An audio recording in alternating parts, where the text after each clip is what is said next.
ખોડીદાસ મહારાજ કી જય, ગોરધનદાસ મહારાજ કી જય।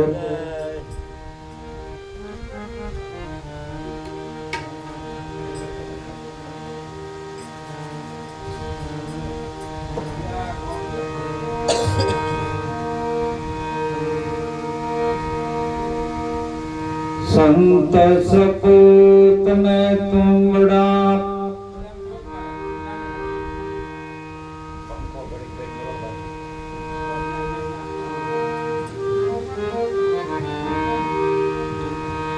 संत सपूत में तुमड़ा ए त्रण नो एक ज स्वभाव तारे पण बोले नहीं जेने तार्या ऊपर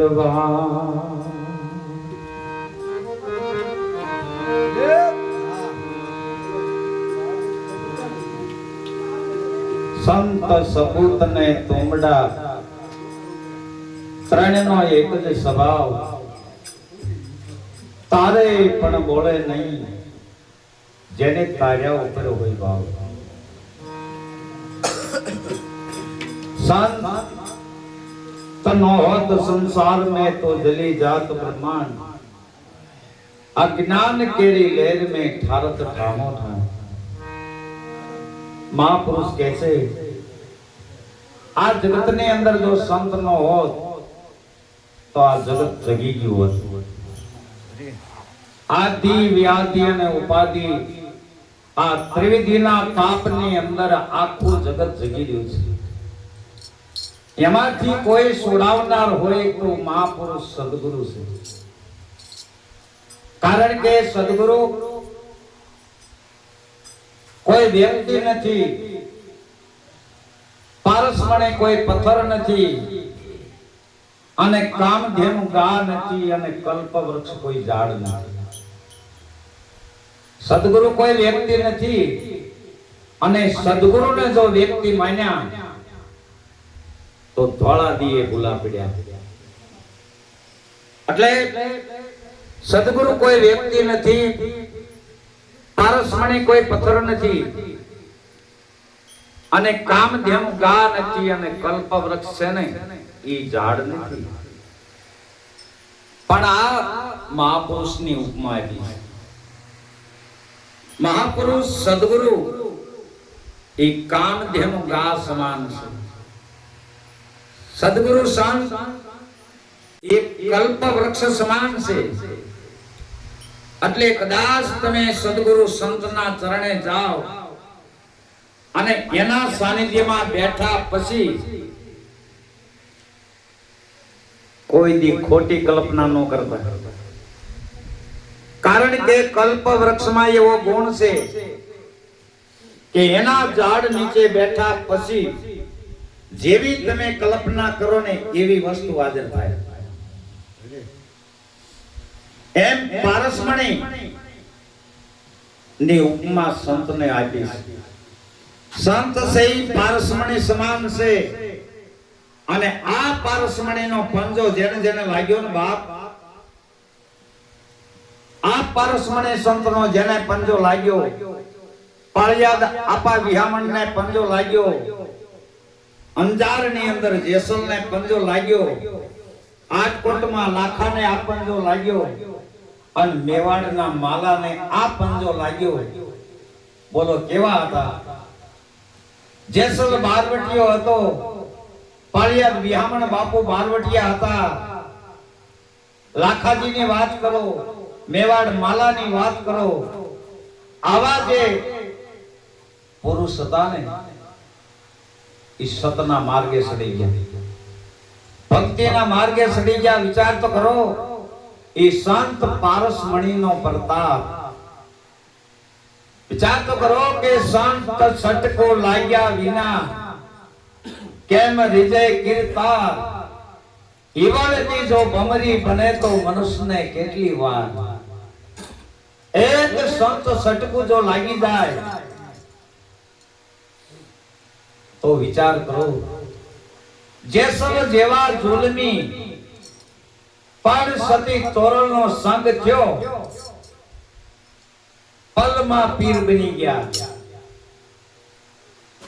પાળિયા વિહામણ બાપુને હોનગઢ ગોરખા બાપુનો સંગ થયો અને પીર બની ગયા. ક્યારે પીર બને કે સદગુરુના વચનમાં જો થઈ જાવ થીર. જે બની ગયા સદગુરુ વચનમાં થીર, ઈ બની ગયા પીર. એક સદગુરુના વચનમાં જે થીર થઈ ગયા, સદગુરુના વચનમાં જેને સુરતા નિશાને લાગી ગઈ. નિશાન આપણી જે નજર, આપણી જે સુરતા, ઈ જે સદગુરુએ નિશાન નામનું બતાવ્યું છે ને, ત્યાં જો લાગી જાય અને આપણી સુરતા ત્યાં જેમ લોહી સમક ને જેમ લોખંડ નજીક, લોહી સમક ની નજીક જેમ લોખંડ જાય અને લોહી સમક જેમ ખેંચી લે, એમ જ્યારે આપણી સુરતા સદગુરુ સંતના ચરણમાં જાય અને આપણી સુરતાને સદગુરુ મહારાજ ખેંચી લે, અને એમાં એને સંતોએ શું કીધું? આને બાજ નજર કહેવાય. કેવી નજર? બાજ નજર. કેમ કે બાજ પક્ષી જ્યારે આકાશમાં ઉડતું હોય, એની નજર ક્યાં હોય? જે હલન ચલન કરે ને એની માથે ન હોય, પણ જે પક્ષી સ્થિર બેઠું હોય એની માથે બાજની નજર હોય. અને સ્થિર પક્ષી જે બેઠું છે એની માથે બાજ જેમ તાટકે, આ બાજ નજર. એમ જે સ્થિર બેઠું છે, તો સ્થિર આ જગતમાં સ્થિર કોણ છે? તો સત્ય છે ને, સ્થિર છે. હો, જે સત્ય તમને સદગુરુએ બતાવ્યું, જે અખંડ છે, જે કાયમી રહેવા વાળું છે, જેનું હલન ચલન નથી થતું ને, ઈ સ્થિર પદ. ઈ સ્થિર પદમાં જો આપણી સુરતાની બાજ નજર હોય, આ સ્થિર પદ, અને ઈ સ્થિર પદ એટલે ગુરુ વચન. આ ગુરુ વચનમાં જેને ભરોસો રાખ્યો, જેને વિશ્વાસ રાખ્યો, એનું કામ થયું. ગુરુ વચનમાં સબરીને કેટલી નિષ્ઠા હતી કે મારા ગુરુએ કીધું છે કે એક દિવસ આ ઝૂંપડીએ રામ આવશે. મારા ગુરુએ કીધું છે એટલે મારા ગુરુના વચન કોઈ દી મિથ્યા થાય નહીં. અને ગુરુના વચન ઉપર એટલી બધી નિષ્ઠા, એટલો બધો ભરોસો રાખી અને સબરી આશ્રમમાં બેહી ગઈ.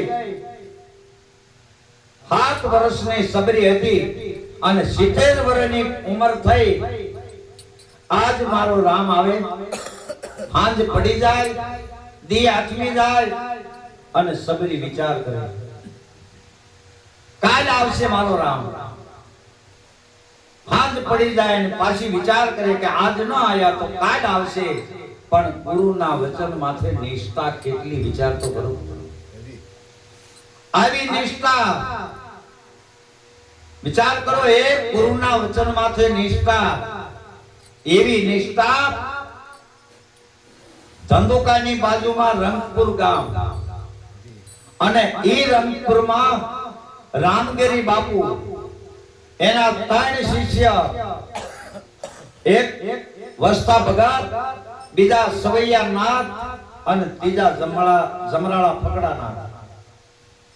ગુરુ મહારાજે આદેશ કર્યો, ગુરુએ હુકમ કર્યો, ઈ 3 ને આદેશ કર્યો કે અહીંથી નીકળી જાઓ અને દી હાથમે ને ત્યાં રોકાઈ જજો. વિચાર તો કરો, ગુરુ આદેશનું પાલન કરવા, ગુરુ આજ્ઞાનું પાલન કરવા જે શિષ્ય તત્પર બને ને ન્યા જ મારા નાથની કૃપા ઉતરે છે. જ્યાં જ્યાં ગુરુ આજ્ઞા જેને પાળી છે ન્યા જ પરમાત્માની કૃપા ઉતરી છે. અને તૈણ એમ કહેવાય છે રંગપુર ગામ છોડી નીકળ્યા એ ધંધુકાની બાજુમાં જે વાસણા ગામ, એ વાસણા ગામમાં ગામના પાદર પૂજ્યા અને સાણ માટીનો ઉકરડો હતો. એ ઉકરડે પૂજ્યા અને દી હાથમાં અને વહતા ભગત ત્યાં રોકાઈ ગયા. ત્યાં અત્યારે હાલ રામદેવ પીરનું મંદિર છે. સવૈયાનાથ ચાંદર કે પૂજ્યા અને દી હાથમી ગયો, ત્યાં રોકાઈ ગયા. ન્યાય પણ ચાંદરકા મંદિર છે.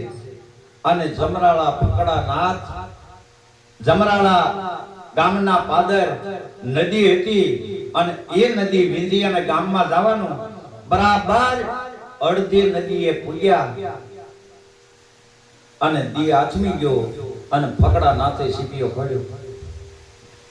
સીપીઓ ખોડી અને અહીંયા બેસી ગયા. ગામના માણસોને ખબર પડી કોઈ સાધુ, કોઈ ત્યાગી, કોઈ સંન્યાસી નદી વસાળે બેઠા છે. ઉપરવાસમાં વરસાદ વરસે છે, હમણાં પૂર આવશે અને સાધુ તણાઈ જાય છે. હાલો આપણે બાપુને વાત કરીએ. ગામના માણસો આવી નદીએ અને ફકડાનાથને કીધું, બાપુ ઉપરવાસમાં વરસાદ વરસે છે, હમણાં નદીમાં પૂર આવશે અને બાપુ તમે બહાર નીકળી જાઓ, નકર આ પાણી છે ને તમને તાણી જશે. ત્યારે ફકડાનાથ એટલું બોલ્યા હતા, ભાઈ હું નદીમાં નથી બેઠો. હે વિચાર કરજો, શબ્દ ઉપર ધ્યાન આપજો. ફકડાનાથ એટલું બોલ્યા, હું નદીમાં નથી બેઠો, હું મારા ગુરુના વચનમાં બેઠો છું. ક્યાં બેઠો છો? હું મારા ગુરુના વચનમાં બેઠો છું. ભલે નદી આવે અને વાત સાચી એવી બની, એ નદી આવી જ્યાં બાપુ બેઠા હતા ને ત્યાં થળ થઈ ગયું અને ફરતું પાણી. આ ગુરુ વચનનો પ્રતાપ છે.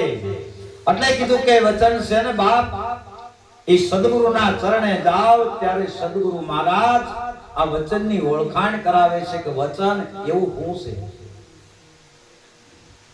અને જે જે વચને વર્યા એનું કામ થયું છે. આ વચનને વર્યા એનું કામ થયું. અને વચને જે આલ્યા, વચનમાં ઉભા રહ્યા, વચનમાં સ્થિર થઈ ગયા, એ પીર બન્યા. એટલે કીધું ફકડાનાથે કે હું તો મારા ગુરુના વચનમાં બેઠો છું, હું નદીમાં નથી બેઠો. અને વિચાર કરો, એ જ ફકડાનાથ ગુરુ વચનમાં સ્થિર થઈ ગયા અને બની ગયા ફકડા પીર. ફકડો ફકડો ક્યાં કરો, વિચાર તો કરો. ફકડો અહીંયા નહીં ફિકર, ખારા જળને મીઠા કર્યા એ પ્રગટ ફકડા પીર. વચને આ જગતની રચના થઈ. વચને સાંડા અને સૂરજ, વચને ધરતી અને આકાશ, આ બધું વચન થઈ ગયું છે. અને એ વચન રહ્યું એક કોક વિરલાની પાસ. કારણ કે વચન છે 14 લોકથી ન્યારું પાનબાઈ, એની કરી લે કોઈ ઓળખાણ તો ગંગા સતી કે મટી જાય 84 ની ખાંડ. આ જે વચન છે એ 14 લોકથી ન્યારું છે. હે પાનબાઈ, એની કઈ કોઈ કરી લે ઓળખાણ તો ગંગા સતી કે મટી જાય એને 84 ની ખાંડ. 84 ની ખાંડ, 84 લાખ યોની, એમાં 21 લાખની 4 ખાણ્યો. અને આ મહાપુરુષની જે વાતો બહુ મરમમાં અને એટલી બધી ઝીણી વાત છે અને ભેદમાં વાત છે. એ ભેદ ખુલ્લો કોઈ કરી દેનાર કોઈ મહાપુરુષ મળે. એટલે ગુરુ વચનમાં સ્થિર થવાની જરૂર છે. ગુરુ વચનમાં જે સ્થિર થયા, આ વચન જે મુખમાંથી બોલાય ને બાપ એ ગુરુ વચન છે અને એ ગુરુ વચનનું જો પાલન થઈ જાય તો આપણે આપણું જ બોલેલું પાળવાનું છે. આપણે આપણું જ બોલેલું પાળવાનું કે હું દારૂ નહીં પીવું, હું જુગાર નહીં રમું, હું માંસ નહીં ખાવ, હું જારી નહીં કરું, હું જુગાર નહીં રમું. આ 5 પ્રતિજ્ઞા જે ગુરુ આપે ને એ આપણે જ બોલ્યા હતા અને આપણે જ પાળવાનું છે. અને આપણે આ પાડી હતી. ગુરુ મહારાજે કીધું કે મા બાપની સેવા કરશો. આપણે જ આ પાડી હતી કે હા મા બાપની સેવા કરશું. તો આપણે વિચારવાનું કે હું બોલ્યો છું, હું આ સેવા કરું છું કે ખાલી બોલ્યો તો. એ પોતાને વિચારવાનું છે.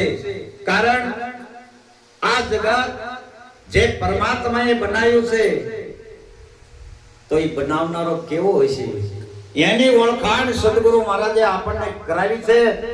અને હવે તો ખાલી રેણીના ઘરમાં રહેવાનું છે.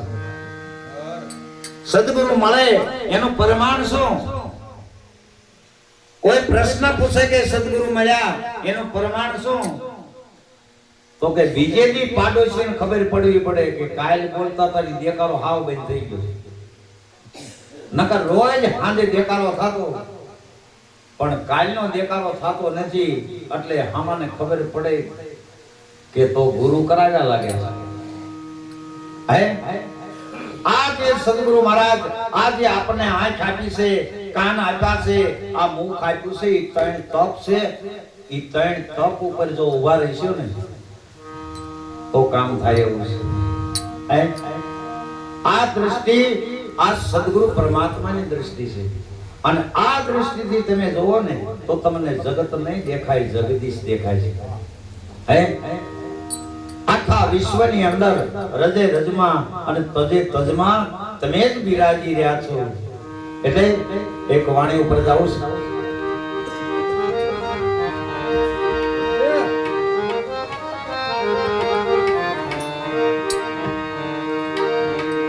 આ હરિજને માન્યા